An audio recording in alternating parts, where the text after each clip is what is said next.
मेरे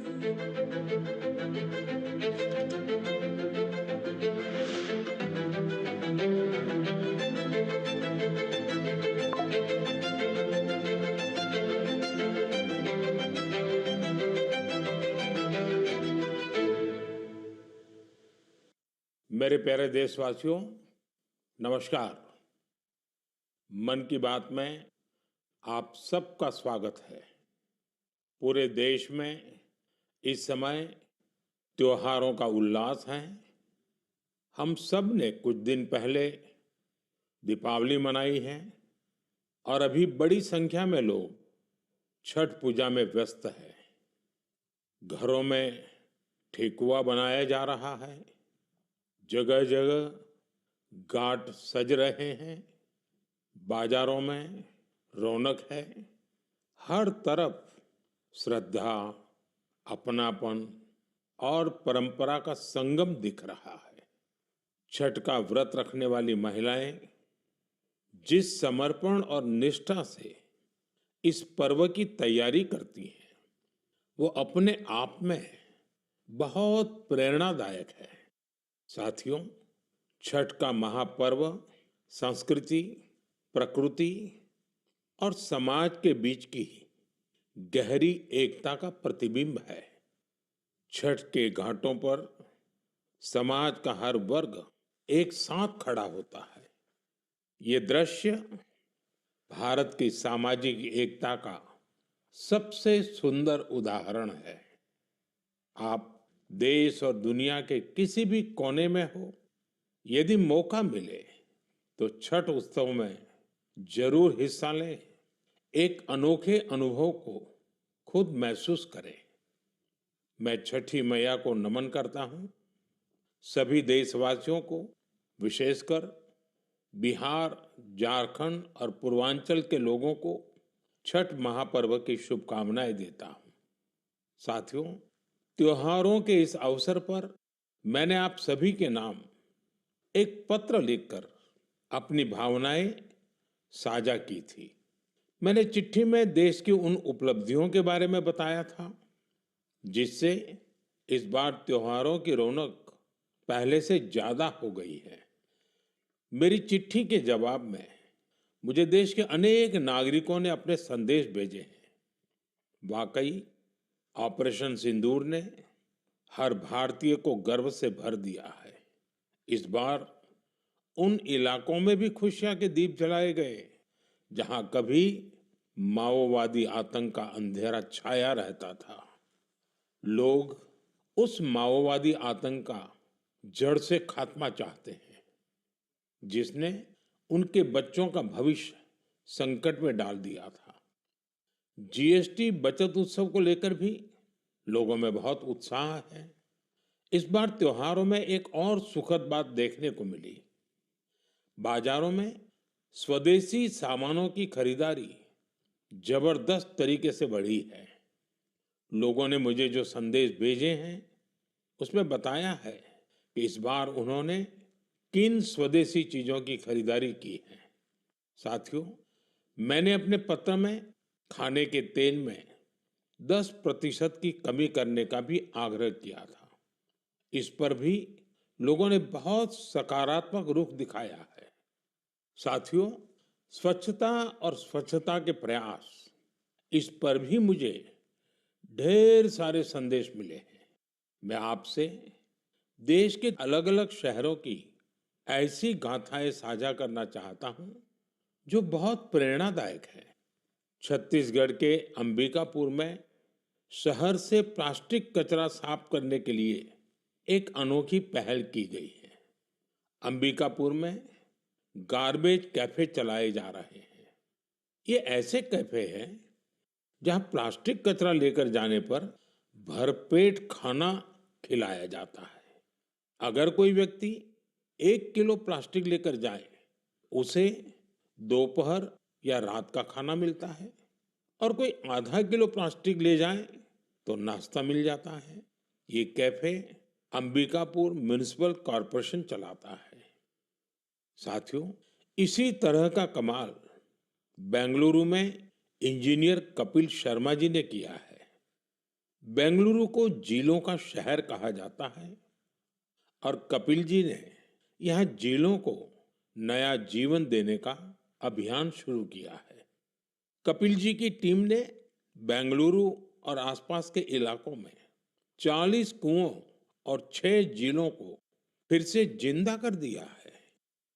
खास बात तो ये है कि उन्होंने अपने मिशन में कॉरपोरेट्स और स्थानीय लोगों को भी जोड़ा है। उनकी संस्था पेड़ लगाने के अभियान से भी जुड़ी है।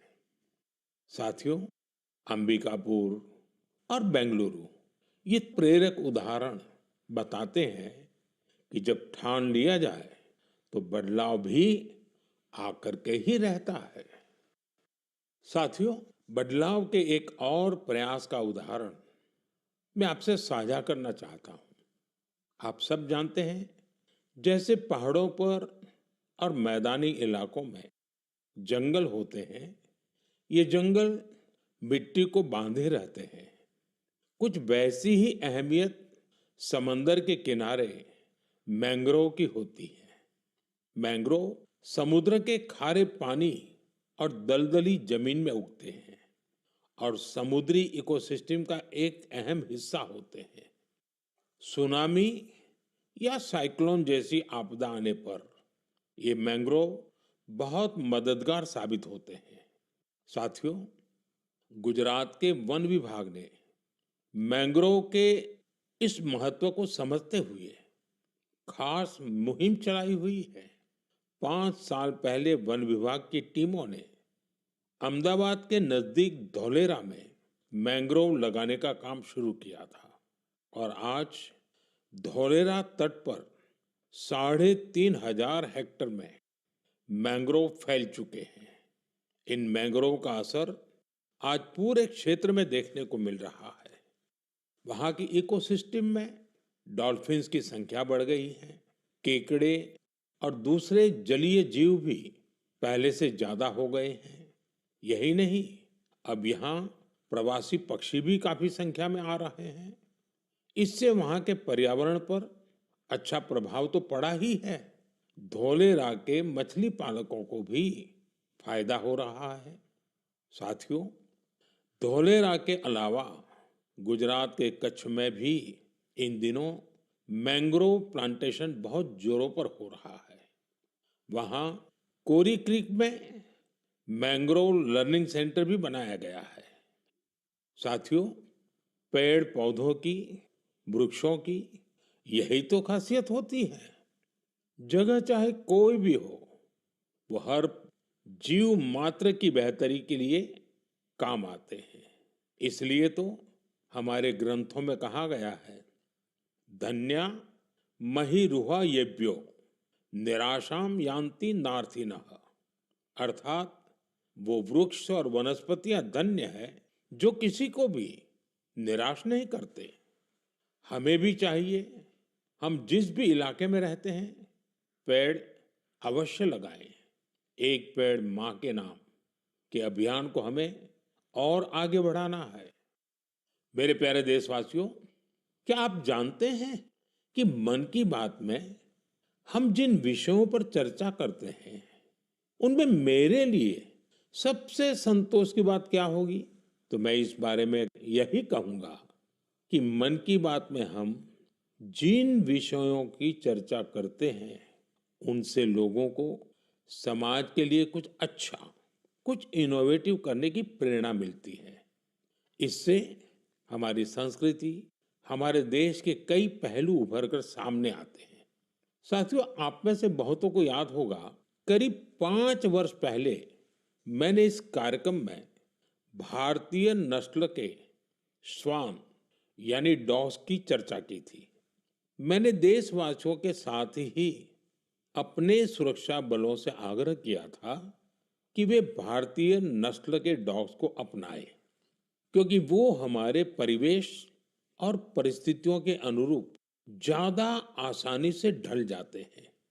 मुझे ये बताते हुए खुशी हो रही है कि हमारी सुरक्षा एजेंसियों ने इस दिशा में काफी सराहनीय प्रयास किए हैं। बीएसएफ और सीआरपीएफ ने अपने दस्तों में भारतीय नस्ल के डॉग्स की संख्या बढ़ाई है। डॉग्स की ट्रेनिंग के लिए बीएसएफ का नेशनल ट्रेनिंग सेंटर ग्वालियर के टेकनपुर में है। यहाँ उत्तर प्रदेश के रामपुर हाउंड, कर्नाटका और महाराष्ट्र के मुधोल हाउंड इस पर विशेष रूप से फोकस किया जा रहा है। इस सेंटर पर ट्रेनर्स टेक्नोलॉजी और इनोवेशन की मदद से श्वानों को बेहतर तरीके से ट्रेन कर रहे हैं। भारतीय नस्ल वाले डॉग्स के लिए ट्रेनिंग मैनुअल्स को फिर से लिखा गया है ताकि उनके यूनिक स्ट्रेंथ्स को सामने लाया जा सके। बेंगलुरु में सीआरपीएफ के dog breeding and training school में मॉन्ग्रेल्स, मुधोल हाउंड, कोम्बाई और पांडिकोना जैसे भारतीय श्वानों को ट्रेन किया जा रहा है। साथियों, पिछले वर्ष लखनऊ में all India police duty meet का आयोजन हुआ था। उस समय रिया नाम की श्वान ने लोगों का ध्यान अपनी ओर खींचा था। ये एक मुधोल हाउंड है जिसे बीएसएफ ने ट्रेन किया है। रिया ने यहाँ कई फॉरेन ब्रीड्स को पछाड़ते हुए पहला पुरस्कार जीता। साथियों, अब बीएसएफ ने अपने डॉग्स को विदेशी नामों के बजाय भारतीय नाम देने की परंपरा शुरू की है। हमारे यहाँ के देशी श्वान ने अद्भुत साहस भी दिखाया है। पिछले वर्ष छत्तीसगढ़ के माओवाद से प्रभावित रहे क्षेत्र में गश्त के दौरान सीआरपीएफ के एक देशी श्वान ने 8 किलोग्राम विस्फोटक का पता लगाया था। बीएसएफ और सीआरपीएफ ने इस दिशा में जो प्रयास किए हैं उसके लिए मैं उन्हें बधाई देता हूं। वैसे मुझे 31 अक्टूबर का भी इंतजार है। यह लौह पुरुष सरदार पटेल की जयंती का दिन है। इस अवसर पर हर वर्ष गुजरात के एकता नगर में स्टैच्यू ऑफ यूनिटी के समीप विशेष समारोह आयोजित किए जाते हैं। यहीं पर एकता दिवस परेड भी होती है और इस परेड में फिर से भारतीय श्वानों के सामर्थ्य का प्रदर्शन होगा। आप भी मौका निकालकर इसे जरूर देखिएगा। मेरे प्यारे देशवासियों, सरदार पटेल जी की 150वीं जयंती का दिन पूरे देश के लिए एक बहुत विशेष अवसर है। सरदार पटेल आधुनिक काल में राष्ट्र की सबसे महान विभूतियों में से एक रहे हैं। उनके विराट व्यक्तित्व में अनेक गुण एक साथ समाहित थे। वे एक अत्यंत प्रतिभाशाली छात्र रहे। उन्होंने भारत और ब्रिटेन दोनों ही जगह पढ़ाई में बेहतरीन प्रदर्शन किया। वे अपने समय के सबसे सफल वकीलों में से भी एक थे।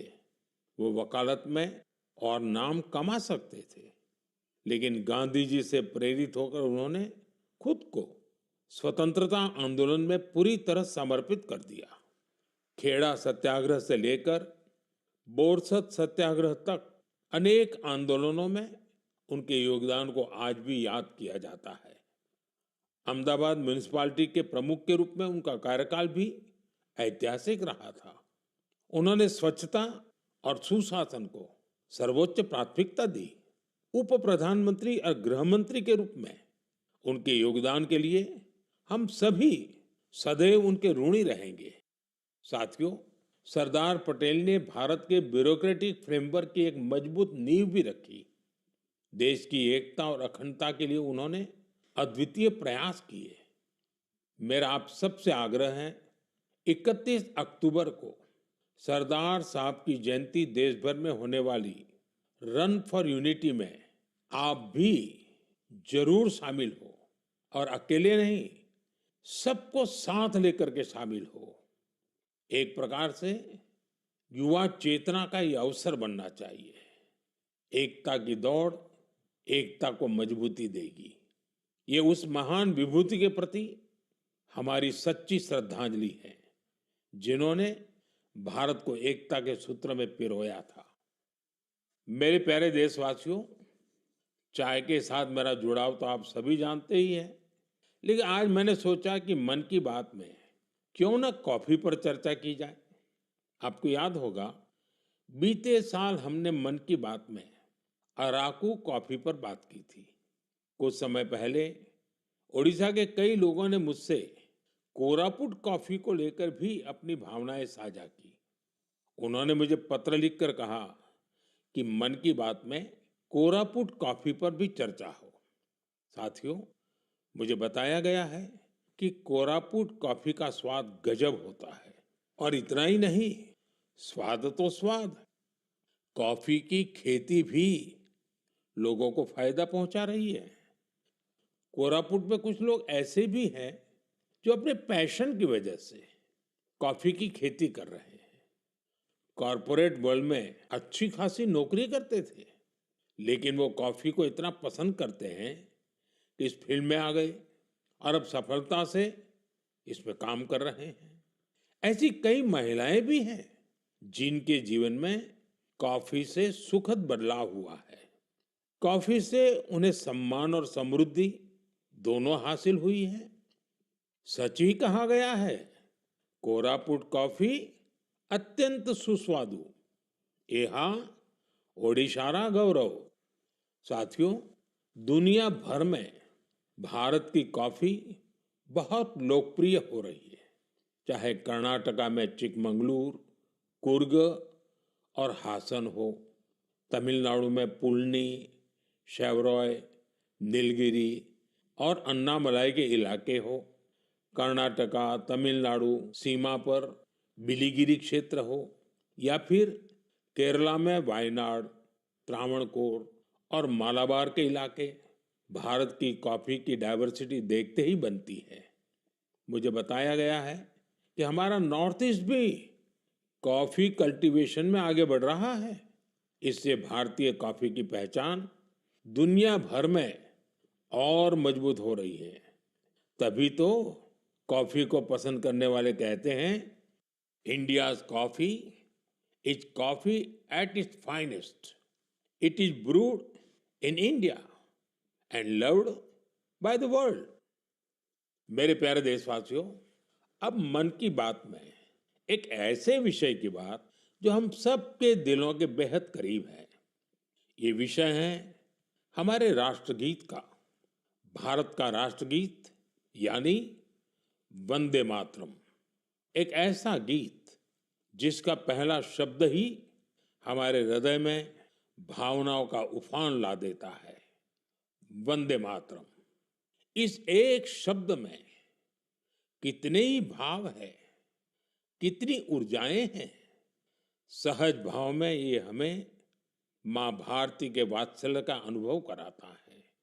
यही हमें मां भारती की संतानों के रूप में अपने दायित्वों का बोध कराता है। अगर कठिनाई का समय होता है तो वंदे मातरम का उद्घोष 140 करोड़ भारतीयों को एकता की ऊर्जा से भर देता है। साथियों, राष्ट्रभक्ति, मां भारती से प्रेम, ये अगर शब्दों से परे की भावना है तो वंदे मातरम उस अमूर्त भावना को साकार स्वर देने वाला गीत है। इसकी रचना बंकिम चंद्र चट्टोपाध्याय जी ने सदियों की गुलामी से शिथिल हो चुके भारत में नए प्राण फूंकने के लिए की थी।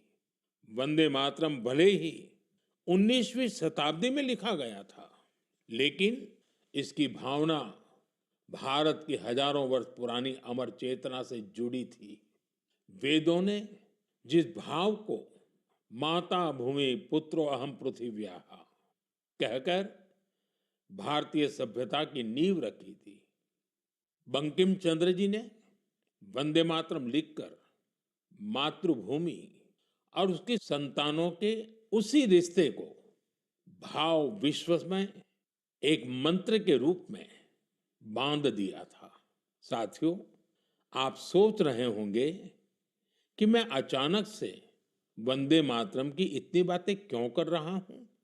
दरअसल कुछ ही दिनों बाद 7 नवंबर को हम वंदे मातरम के 150वें वर्ष के उत्सव में प्रवेश करने वाले हैं। 150 वर्ष पूर्व वंदे मातरम की रचना हुई थी और 1896 में गुरुदेव रविंद्रनाथ टैगोर ने पहली बार इसे गाया था। साथियों, वंदे मातरम के गान में करोड़ों देशवासियों ने हमेशा राष्ट्र प्रेम के अपार उफान को महसूस किया है। हमारी पीढ़ियों ने वंदे मातरम के शब्दों में भारत के एक जीवंत और भव्य स्वरूप के दर्शन किए हैं। सुजलाम सुफलाम मलयज शीतलाम शस्य श्यामलाम मातरम वंदे मातरम। हमें ऐसा ही भारत बनाना है। वंदे मातरम हमारे इन प्रयासों में हमेशा हमारी प्रेरणा बनेगा। इसलिए हमें वंदे मातरम के 150वें वर्ष को भी यादगार बनाना है। आने वाली पीढ़ी के लिए ये संस्कार सरिता को हमें आगे बढ़ाना है। आने वाले समय में वंदे मातरम से जुड़े कई कार्यक्रम होंगे, देश में कई आयोजन होंगे। मैं चाहूंगा हम सब देशवासी वंदे मातरम के गौरवगान के लिए स्वतः स्फूर्त भावना से भी प्रयास करें। आप मुझे अपने सुझाव हैशटैग वंदे मातरम 150 के साथ जरूर भेजिए। हैशटैग वंदे मातरम 150। मुझे आपके सुझावों का इंतजार रहेगा और हम सब इस अवसर को ऐतिहासिक बनाने के लिए काम करेंगे। मेरे प्यारे देशवासियों, संस्कृत का नाम सुनते ही हमारे मन मस्तिष्क में आता है हमारे धर्म ग्रंथ, वेद, उपनिषद, पुराण, शास्त्र, प्राचीन ज्ञान विज्ञान, अध्यात्म और दर्शन। लेकिन एक समय इन सब के साथ साथ संस्कृत बातचीत की भी भाषा थी। उस युग में अध्ययन और शोध संस्कृत में ही किए जाते थे। नाट्य मंचन भी संस्कृत में होते थे। लेकिन दुर्भाग्य से गुलामी के कालखंड में भी और आजादी के बाद भी संस्कृत लगातार उपेक्षा का शिकार हुई। इस वजह से युवा पीढ़ियों में संस्कृत के प्रति आकर्षण भी कम होता चला गया। लेकिन साथियों, अब समय बदल रहा है, तो संस्कृत का भी समय बदल रहा है। संस्कृति और सोशल मीडिया की दुनिया ने संस्कृत को नई प्राणवायु दे दी है। इन दिनों कई युवा संस्कृत को लेकर बहुत रोचक काम कर रहे हैं। आप सोशल मीडिया पर जाएंगे तो आपको ऐसी कई रील्स दिखेगी जहां कई युवा संस्कृत में और संस्कृत के बारे में बात करते दिखाई देंगे। कई लोग तो अपने सोशल मीडिया चैनल के जरिए संस्कृत सिखाते भी हैं। ऐसे ही एक युवा कंटेंट क्रिएटर है भाई यश साळुंके। यश की खास बात यह है कि वो कंटेंट क्रिएटर भी है और क्रिकेटर भी हैं। संस्कृत में बात करते हुए क्रिकेट खेलने की उनकी रील लोगों ने खूब पसंद की है। आप सुनिए। पश्यतु अहं कथं क्रीडामि। देवराज सेव्यमान पावनाग्नि पंकजं ज्ञानयज्ञ सूत्रमिन्दु शेखरं कृपाकरम्। प्रातः नूतनं कन्दुकं गृह्णातु। नारदादि योगी वृन्दवन्दितं दिगम्बरम्। इमं कन्दुकं सावधानेन पश्य चषटकाय ताडय। आशिकापुराधिनाथ कालभैरवं भजे, कालभैरवं भजे। साथियों, कमला और जानवी, इन दो बहनों का काम भी शानदार है। ये दोनों बहनें अध्यात्म, दर्शन और संगीत पर कंटेंट बनाती हैं। इंस्टाग्राम पर एक और युवा का चैनल है संस्कृत छात्रो अहम। इस चैनल को चलाने वाले युवा साथी संस्कृत से जुड़ी जानकारियां तो देते ही हैं, वो संस्कृत में हास परिहास के वीडियो भी बनाते हैं। युवा संस्कृत में ये वीडियो भी खूब पसंद करते हैं। आप में से कई साथियों ने समष्टि के वीडियोज भी देखे होंगे। समष्टि संस्कृत में अपने गानों को अलग अलग तरह से प्रस्तुत करती है। एक और युवा है भावेश भीमनाथनी। भावेश संस्कृत श्लोकों, आध्यात्मिक दर्शन और सिद्धांतों के बारे में बात करते हैं। साथियों, भाषा किसी भी सभ्यता के मूल्यों और परंपराओं की वाहक होती है। संस्कृत ने ये कर्तव्य हजारों वर्ष तक निभाया है। ये देखना सुखद है कि अब संस्कृत के लिए भी कुछ युवा अपना कर्तव्य निभा रहे हैं। मेरे प्यारे देशवासियों, अब मैं आपको जरा फ्लैशबैक में लेकर चलूंगा।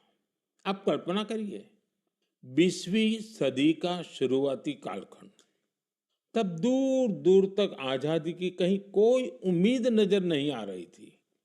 पूरे भारत में अंग्रेजों ने शोषण की सारी सीमाएं लांघ दी थी और उस दौर में हैदराबाद के देशभक्त लोगों के लिए दमन का दौर और भी भयावह था। वे क्रूर और निर्दयी निजाम के अत्याचारों को भी झेलने को मजबूर थे। गरीबों, वंचितों और आदिवासी समुदायों पर तो अत्याचार की कोई सीमा ही नहीं थी। उनकी जमीनें छीन ली जाती थी, साथ ही भारी टैक्स भी लगाया जाता था। अगर वे इस अन्याय का विरोध करते तो उनके हाथ तक काट दिए जाते थे। साथियों, ऐसे कठिन समय में करीब 20 साल का एक नौजवान इस अन्याय के खिलाफ खड़ा हुआ था। आज एक खास वजह से मैं उस नौजवान की चर्चा कर रहा हूं। उसका नाम बताने से पहले मैं उसकी वीरता की बात आपको बताऊंगा।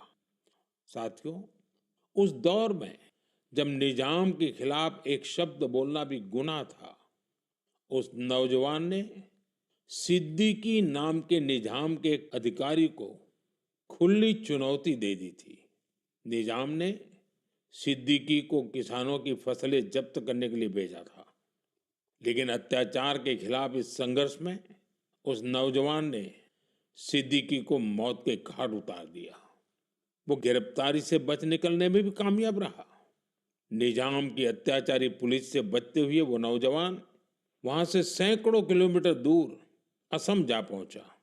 साथियों, मैं जिस महान विभूति की चर्चा कर रहा हूं, उनका नाम है कोमरम भीम।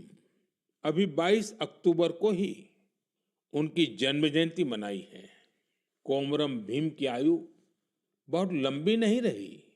वो महज 40 वर्ष ही जीवित रहे, लेकिन अपने जीवन काल में उन्होंने अनगिनत लोगों, विशेषकर आदिवासी समाज के हृदय में अमिट छाप छोड़ी।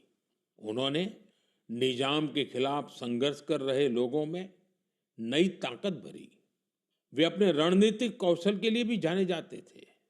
निजाम की सत्ता के लिए वे बहुत बड़ी चुनौती बन गए थे। 1940 में निजाम के लोगों ने उनकी हत्या कर दी थी। युवाओं से मेरा आग्रह है कि वे उनके बारे में अधिक से अधिक जानने का प्रयास करें। कोमरम भीम की ना विनम्र निवाली आयन प्रजल हृदयालो एप्पटिकी नीलीची वंटारू। साथियों, अगले महीने की 15 तारीख को हम जनजातीय गौरव दिवस मनाएंगे। यह भगवान बिरसा मुंडा जी की जयंती का सुअवसर है। मैं भगवान बिरसा मुंडा जी को श्रद्धापूर्वक नमन करता हूं। देश की आजादी के लिए, आदिवासी समुदाय के अधिकारों के लिए उन्होंने जो काम किया वो अतुलनीय है। मेरे लिए ये सौभाग्य की बात है कि मुझे झारखंड में भगवान बिरसा मुंडा जी के गांव उलीहातू जाने का अवसर मिला था। मैंने वहां की माटी को माथे पर लगाकर प्रणाम किया था। भगवान बिरसा मुंडा जी और कोमाराम भीम जी की तरह ही हमारे आदिवासी समुदायों में कई और विभूतियां हुई हैं। मेरा आग्रह है कि आप उनके बारे में अवश्य पढ़ें। मेरे प्यारे देशवासियों, मन की बात के लिए मुझे आपके भेजे हुए ढेरों संदेश मिलते हैं। कई लोग इन संदेशों में अपने आसपास के प्रतिभाशाली लोगों के बारे में चर्चा करते हैं। मुझे पढ़कर बहुत खुशी होती है कि हमारे छोटे शहरों, कस्बों, गांवों में भी इनोवेटिव आइडियाज पर काम हो रहे हैं। अगर आप ऐसे व्यक्ति या समूहों को जानते हैं जो सेवा की भावना से समाज को बदलने में जुटे हैं, तो मुझे जरूर बताइए। मुझे आपके संदेशों का हमेशा की तरह इंतजार रहेगा। अगले महीने हम मन की बात के एक और एपिसोड में मिलेंगे, कुछ नए विषयों के साथ मिलेंगे। तब तक के लिए मैं विदाई लेता हूं।